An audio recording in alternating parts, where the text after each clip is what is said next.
সবাইকে শুভ সকাল। আশা করি আপনারা সবাই ভালো আছেন, আমরাও ভালো আছি। তো সবাইকে আরেকটা নতুন ভিডিওতে অনেক অনেক শুভেচ্ছা। এখন বাজে সকাল 9টা। ঘুম থেকে অনেক আগে উঠছি, সকালবেলা অনেক কিছু কাজ শেষেছে। এখন আসছি হচ্ছে বারান্দায় কাপড় চোপড় নিতে। কাপড় চোপড় শুকিয়ে গেছে, গতকালকে ধোয়া হয়েছে। তো একদিনে কাপড় চোপড় তো একদিনে শুকায় না, আরেকদিন লাগে। তো এর জন্য এখন আবার গেটে কে জানি আসলো। তো গতকালকে ছিল হচ্ছে আমাদের একটা বিয়ে, মানে আমার বোনের বিয়ে ছিল, কিন্তু যাইতে পারে নাই। আগের দিন হচ্ছে আমার শ্বশুর শাশুড়িকে বাসায় নিমন্ত্রণ করে খাওয়াইছে, আপনারা তো ভিডিওতে দেখছেন। তখন খাসির মাংস টাংস রান্না করছি। তো খাসির মাংস খেয়ে আমার এই পরিমাণে অ্যাসিডিটি হয়েছিল, সারার বাবার হয়েছিল, শরীর অনেক খারাপ ছিল, এর জন্য যাইতে পারিনি। এবং তার চেয়ে বড় ব্যাপার হচ্ছে কি, আমার মেয়ের পরীক্ষা ছিল, মানে পরীক্ষা দিয়ে তারপর ওরে নিয়ে যাইতাম, আবার আসতাম, মানে আস্তে আস্তে অনেক রাত হয়েছে। এর জন্য আমার যাইতে ইচ্ছা করলো না, কারণ তারপরে দিনে আমার পরীক্ষা। এর জন্য আর আমি যাইনি। তো একটু মন খারাপ, কারণ বিয়েটা মিস করলাম। আসলে বিয়ে জিনিসটা একটু আনন্দের, আমরা সবাই জানি তাই না? বলে যখন শুনি যে ফ্যামিলিতে কারোর বিয়ে হবে, তখন মনে একটু আনন্দ হয়। যেমন সেই দিন মার সাথে গেছিলাম কলোনি বাজারে, সেখানে কিন্তু কিছু জিনিসপত্র কেনাকাটা করছি বিয়ে উপলক্ষে।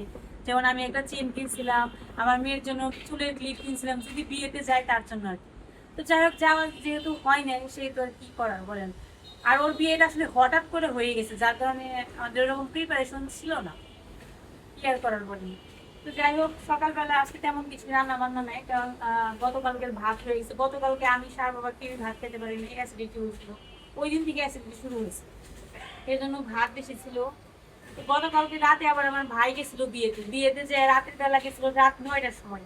আজকে সকাল 7টার সময় সে বাসায় এসে বলে আমার একটু ঘুমাইতে দাও।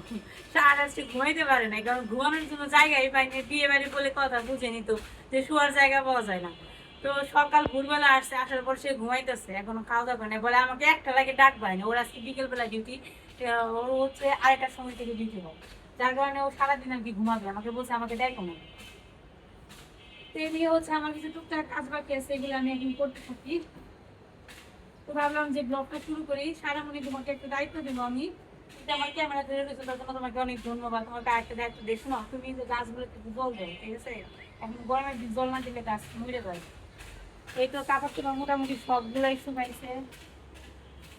কালকে আবার সারামণি স্কুলের ব্যাগ দিয়ে ছিল, তোমাকে শুকায় নাই, একটু সময় লাগবে। তো সারামণিকে সকালবেলা একটা দায়িত্ব দিছি, সে দায়িত্ব পালন করতে এসে বসছে আমার মেয়ে। তো গাছে জল এই গাছের মাটি বেশি জল দিতে হবে না, এই গাছের মাটি ভিজা ভিজা। তো বড় গাছগুলোতে একটু বেশি দাও। এটা জবা ফুলের ডাল লাগাইছিলাম, মনে হয় যে হবে না। এই যে যা কুশি হয়েছিল, পাতা হয়েছিল, সেগুলো দেখলাম মরে যেতেছে আবার। আর এইগুলো তো হয়ে আছে। তবে একটা জিনিস কি জানেন, এই বছর মানে রেন লিলি গাছে ফুল আসার কথা, আমি জানলাম, বুঝলাম না যে কেন আসলো না। রেন লিলি গাছে এবার ফুল আসার কথা, গতবার আসছিল, কিন্তু এবার দেখেন একটা স্টিকও আসলো না। মা এসে বললো যে এগুলো মাথা কেটে দিতে, মানে পাতা আর সব মাথা কেটে দিতে বললো। তো দেখি কেটে দিব আজকে বিকেলবেলা। এটা একটু বেশি করে দাও, এটা তো মাটি তাড়াতাড়ি শুকিয়ে যায়। এটা হচ্ছে যে নীলকণ্ঠ ফুল হয়। আর এখানে একটা জবা গাছ, এই যে দেখেন এটা বড় হয়েছে, এটা কিন্তু জবা ফুল গাছ। এটা ডালগুলো অনেক বড় হয়েছে, একটা ডাল তো একদম বারান্দা থেকে বাইরে চলে গেছে। ওই যে একটা নীলকণ্ঠ ফুল ফুটছে, ওই যে দেখেন বাইরে। এই যে এই বারান্দার অবস্থা দেখেন, অবশ্যই বারান্দায় তেমন একটা কাপড় চোপড় নেই, ওই এক বারান্দায় বেশি শুকা দেয়। এই গাছগুলো কত বড় বড় হয়েছে, একটা সময় অনেক ছোট ছোট ছিল, এখন অনেক বড় বড় হয়ে গেছে। করো, তারপর খাওয়া দাওয়া করো। 100% ফুটছে, 200%। দেখেন আজকে আমাদের কি রুটি বানিয়ে খাওয়াইতেছে। তুমি বানাইছো না, ভালো তুমি জানো।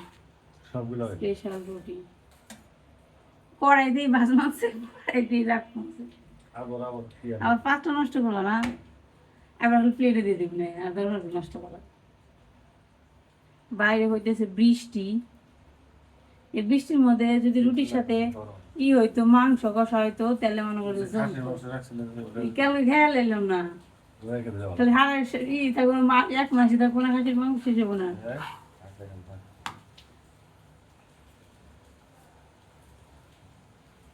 কালকে আমরা সবাই রাত্রে খেলা দেখছি, তার জন্য আজকে সকালবেলা ঘুমতে ঘুরতে দেরি হয়েছে। এখন বাজে 9:30। সবাই 9টার সময় ঘুম থেকে উঠে তারপর হচ্ছে রুটি বানাইলাম। আজকে সারা পরীক্ষা ছিল না, এই জন্য গতকালকে রাত্রে খেলা দেখছি। কালকে খেলাটা জমছিল গো, সেই লেভেলের কালকে খেলা হয়েছে। কাপ নেক বা না নেক অর্ধেক নিয়ে এনেছি বলতে গেলে, যে পরিমাণ কালকে খেলা হয়েছে। দেখছেন কত কাজের মানুষ, না করতেছি যে আমার রুটি বানানো হয়ে গেছে, তাহলে তুমি যাও গা। সত্যি সত্যি গেলা গা। সারামণিও খেলা দেখছি কালকে, সারামণি আর্জেন্টিনার খেলা দেখে আর কই কি জানি কইলো ফ্রান্স, ও ফ্রান্স আর্জেন্টিনার খেলা দেখবো, ফ্রান্সের সাপোর্ট করলাম। কি অবস্থা রে! আর ঈশান বাবু তো ব্রাজিল, ব্রাজিল তো আগেই হেরে গেছে। কালকের খেলাটা যা হয়েছে, দারুণ মজার একটা খেলা হয়েছে গতকালকে। এনে এই ব্রাজিল, ব্রাজিল আরামে ঘুম পাড় মানছে, সে হেরে গেছে ঘর থেকে কি। তোকে তোর মামা কৃষ্ণ এলো, ঈশান এলো, মামা ভাগ্নে এলো ব্রাজিল করে। কালকে অফিস থেকে হ্যাঁ কৃষ্ণ যখন আসে তখন একটা গোল খেলছে, বাবারে খুশি রে, আমারে কই হেরে গেছে, হেরে গেছে, কই দাঁড়া খেলা শেষ নিয়ে আনো। আমরা তো সবাই ভাবছিল গতকালকে হেরে যাবে, হারাম ম্যাচ, মানে ও ভগবানের ইচ্ছে ছিল জিতবো, এমন ভাবে 3 গোল করে। যাই হোক, খুব ভালো লাগতেছে আজকে। তাড়াতাড়ি সারা, আবার আগামীকালকে অঙ্ক পরীক্ষা, সারা টেনশনের মধ্যে আছে, কালকে সারার বিশ্বকাপ, তাই না সারা? হ্যাঁ, অবশ্য আজকে রুটি বানানো হয়, তেল আর হচ্ছে লবণ দিয়ে মাখছি, একটু তেল আর লবণ দিয়ে মাখলে রুটি ভাজতেও সুবিধা হয়, প্লাস হচ্ছে বানাতেও একটু আরাম হয়, এর জন্য এইভাবেই করি আমি। মাঝে মাঝে করি, সবসময় করি, মাঝে মাঝে পর কাজ করে করি, কারণ আজকে সময় হাতে কম ছিল, ঘুম থেকে দেরি করে উঠছি, এর জন্য ভাবলাম আজকে এইভাবেই করি। আবার এর মধ্যে তেল দিলে হয়ে যাবে পরোটা, কিন্তু তেল দিয়ে ভাজবো না, অবশ্য পরোটার মতো করে করছি, কিন্তু তেল দিয়ে ভাজবো না, তেলটা দিয়ে হচ্ছে মাখছি আর কি। তো এর সাথে হচ্ছে ডিম ভাজা করবো, হচ্ছে ফ্রিজে আম আছে, আম কাটবো, আম দিয়ে রুটি দেখা দিই কিন্তু ভালো লাগে। এই তো সকালবেলা খাবার দাবার বানানো কমপ্লিট করলাম, 10টা বাজে, 9টা থেকে শুরু করছিলাম, ওকে 9:30 বাজছিল রুটি বানাতে বানাতে মাখতে মাখতে। তারপরে এই যে আম কাটছি, ডিম ভাজি করছি, এদিকে আছে পাকা কলা, আমাদের আজকে সকালের খাবার। ডিম দিয়ে খাবা? তাহলে একটা কলা নেও, একটা কলা দিয়ে খাও, কলা আর হলো ডিম দিয়ে, খালি এক ডিমই তো খাওয়া হবে না, 2টা রুটি। তাহলে একটা কলা নিয়ে যাও, কলা নিয়ে এসো। খাওয়া দাওয়া শুরু করবো। এই যে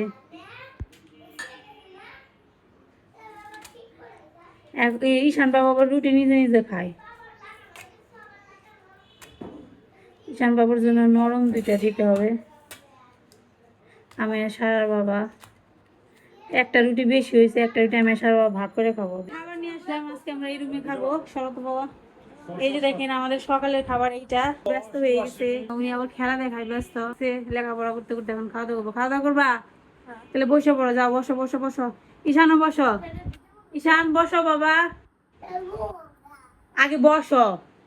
এই তো সার বাবা এইমাত্র নিয়ে আসলো বাইরে থেকে মাংস, সকালবেলা খাওয়া দাওয়া করে অনেকক্ষণ বসেছিলাম আজাইরা, কারণ হচ্ছে যে বৃষ্টি বৃষ্টি ছিল, বাইরে যেতে পারে নাই, বাইরে যেতে দেরি হয়েছে, তারপর রান্নার পরে যে কাটাকুটি করলাম, এখন ধুবো, তারপর রান্না বান্না করবো। বৃষ্টি থাকলে বাইরে যেতে কষ্ট হয়, আবার মাংস আসলে কি হয় বলতে বলেন তো, পরীক্ষা শুরু হয়ে গেছে দেখে আর মাংস আনি নাই বাচ্চাদের জন্য, মানে প্রত্যেকবার তো পোলট্রি মুরগি স্টক করি ফ্রিজে, এবার আর করা হয়নি, এর জন্য আজকে মাংস এনে রান্না করতেছে। আর এটা হচ্ছে পোলট্রি মুরগি, এটা হচ্ছে পাকিস্তানি, তো পোলট্রি মুরগির তরকারি খেয়ে দিচ্ছে কারণ, এর জন্য আজকে আর পোলট্রি মুরগি আনলাম না, আজকে পাকিস্তানি আনাইছি আর কি। তো এখন এটা ধুয়ে তারপর হচ্ছে রান্নাটা করবো, ধুয়ে মশলা তো আগেই করা থাকে আমার ফ্রিজে। তো বড় বড় পিস করে ভালো করে ধুয়ে নিছে, এখন জাস্ট শুধু একটু জল দিয়ে আবার ধুয়ে নেবো আর কি।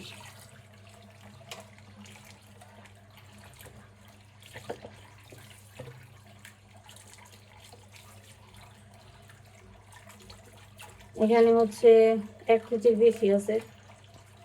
পাকিস্তানি মুরগি খুব একটা বড় হয় না, ছোট ছোট হয়। আমার মোবাইলে চার্জ শেষ হয়ে গেছে, এই তো মাংস এখন মেরিনেট করবো মশলা দিয়ে, এখানে ধোয়া মাংসটা দিয়ে দিলাম। তো মাংসটাকে আমি এখানে সমস্ত মশলা দিয়ে দিব, আলুটা কেটে রাখছি, আলুটা পরে দেবো। পাকিস্তানি মুরগি এমনি একটু কম থাকে, মাংস কম হয় মুরগিতে, আবার যদি তোকে কষিয়ে দেই। আজকে রান্না করতে করতে অনেক দেরি হয়ে গেল, 1টা বেজে গেছে এইমাত্র, যে কেবল দেখেন যে মশলা দিয়ে মেরিনেট করতেছি আমি। তাহলে আজকে কত দেরি হবে রান্না করতে? অনেক দেরি হবে, কিছু করার নাই, মাঝে মাঝে তো হয়েই যায়। দিলাম সরিষার তেল। আমার এখন সরিষার তেল দিয়েই খাইতে ভাল লাগে তরকারি। অনেকেই বলে সরিষার তেলে নাকি গন্ধ আসে, আমি তো কোনো গন্ধ পাই না, আমার কাছে মনে হয় সরিষার তেলের ঘ্রাণ। অনেকে এই গন্ধরে ঘ্রাণ মনে করে, অনেকে আবার। মরিচের গুঁড়া দিলাম, তারপর দিব হচ্ছে হলুদ গুঁড়া। কি কি দিছি বলি, পেঁয়াজ বাটা, রসুন বাটা, আদা বাটা, জিরে, ধনিয়া, রাঁধুনি, সমস্ত প্রকারের গোটা মশলা সব একসাথে ব্লেন্ড করে নিয়েছিলাম। সাথে একটু সরিষাও দিয়েছিলাম। আমি সবই দিই, মানে যা যা থাকে গোটা মশলার ভেতরে সবই দিয়ে একসাথে ব্লেন্ড করি। এই মশলাটা আপনারা চাইলে মাছের ঝোলে ব্যবহার করতে পারবেন অথবা মাংসের তরকারি রান্না করার সময় ব্যবহার করতে পারেন। দেখছেন এতগুলো মরিচের গুঁড়া দিয়েছি, তারপরেও কিন্তু খুব একটা কালার আসে নাই, আরও লাগবে।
ওই যে শুরু হবো, দেখুন এই যে শুরু হইলো। আমি কিন্তু মারো দেশ নিয়ে আইলে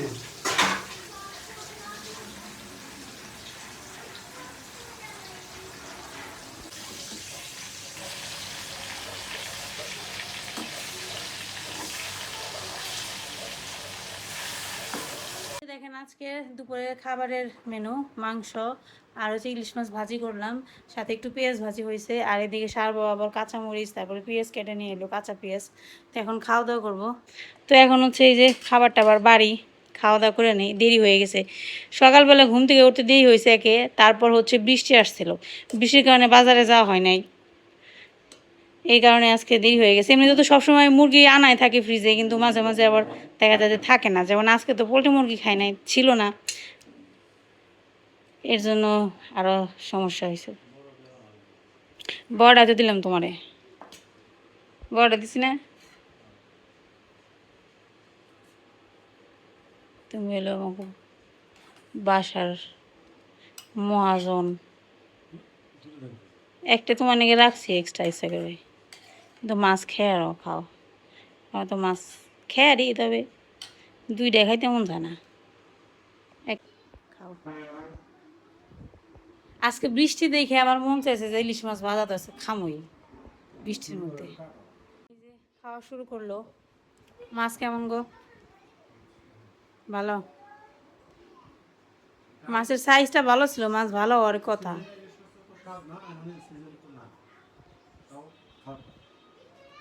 সিজন না, কিন্তু ঢাকা শহরে তো 12 মাসই পাওয়া যায়।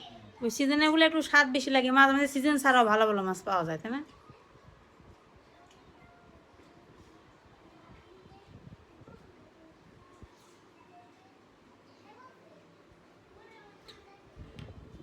ঈশান আসার অত্যাচারে যে দেখেন কি অবস্থা, দেখছেন ঈশানের অবস্থা দেখেন, ওই রুম থেকে সব বালিশ এনে এখানে যে সুন্দর করে বিছানা করছে। আর বৃষ্টি হইতেছে, এর কারণে সকাল থেকে বৃষ্টি, তো সকাল থেকে না অবশ্য গতকালকে থেকে বৃষ্টি, এর জন্য ঘরের ভিতরে একটা রশি টানাইছি কাপড় চোপড় শুকানোর জন্য, কিছু করার নাই। বৃষ্টির দিনে আসলে ঘরের ভিতরে রশি টানাইতেই হয়। আরেকজনে কি করছে এই যে দেখেন। তো এখন খাওয়া দাওয়া করবো আমিও।